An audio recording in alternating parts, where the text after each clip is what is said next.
Ek kan gou saam met my die kindermoment doen. Daar is 'n hele paar van julle. Wie van julle is dors vanoggend terwyl hulle so na my toe stap? Niemand dors nie. Gaan julle sommer so staan hierso, of wil julle op die gras sit? Kan julle op die gras sit? Maar ek soek so twee van julle, twee seuns en 'n meisietjie, dogtertjie wat my gaan help. Wie gaan my help? Twee seuns. Wian, kom jy? Wie nog?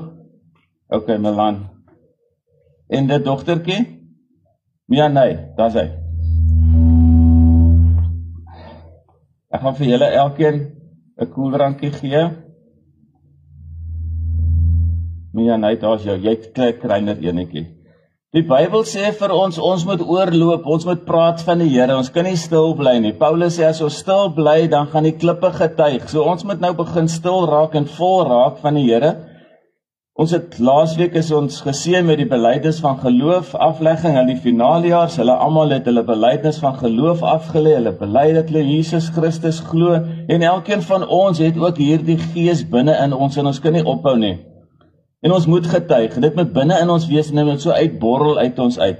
Nou ek het op TikTok gesien, daar's hierdie challenge, wat jy 'n Sprite botteltjie moet vat, jy maak hom oop, en dan drink jy hom tot hy leeg is, jy mag nie ophou nie, en jy mag nie burp nie. So nou gaan ons kyk, maak gou oop julle botteltjies, kan jy oopmaak. Maar julle mag nie ophou drink nie. Jy moet jou ma dit doen. Drink sy baie Sprite, of drink sy nie baie Sprite nie? Doen sy, maar ek wil hê jy moet dit doen. Of gaan jy vir 'n ander dogtertjie gee om dit te doen? Wie wil haar plek vat?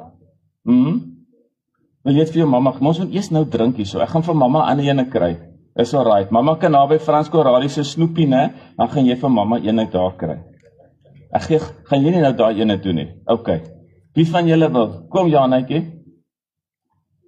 Ja, nee, onthou vir mamma 'n Sprite by Frans Corradi se snoepie te kry. OK, is julle reg? Maak hom oop. Maar jy mag nie stop nie, né? Jy moet eers neersit tot hy leeg is, en jy mag nie burp nie. Dis 'n hele 500 ml. Is jy reg?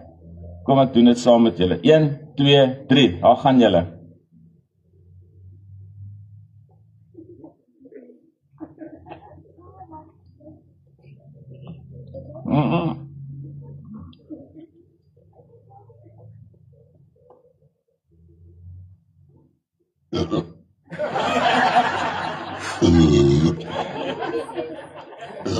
Ekskuus.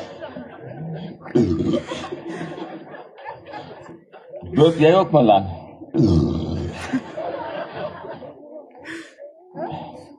OK, julle kan maar van my maag is al seer. Dankie julle. Julle kan gaan sit. Ek wil voor julle gaan sit. Soos ek geburp het, né? Is dit nou eintlik hoe ons moet praat? Oor die Heilige Gees, oor wat God vir ons lewens doen. Ons kan nie stil bly nie. Dit kom hier van binne af. Want jy kan nie anders as om daaroor te praat nie. So wanneer ons dan praat en wanneer ons stil raak, dan weet ons, dit kom van binne af. Dis die Heilige Gees, en ek probeer die burp terughou. Maar ek kan nie, ek mag nie, ek is so opgewonde oor wat met my gebeur, ek is so excited, dat ek nie anders kan, as om te burp, en te bly praat, en te aanhou praat nie. So nou kan julle dit gaan doen by die huis, sê vir mamma en pappa op pad terug, met julle elkeen 'n botteltjie Sprite kry, en dan gaan doen julle dit, en as julle dit doen, of wanneer julle dit doen, dan gaan dit nie oor die burp nie, dit gaan oor, ek het 'n verantwoordelikheid om die woord van die Here uit te dra. Reg so, kry gou julle vissers, Jan, deel gou vir elkeen 'n vissertjie uit daar, en dan kan julle gaan sit, of dan gaan ons aan met ons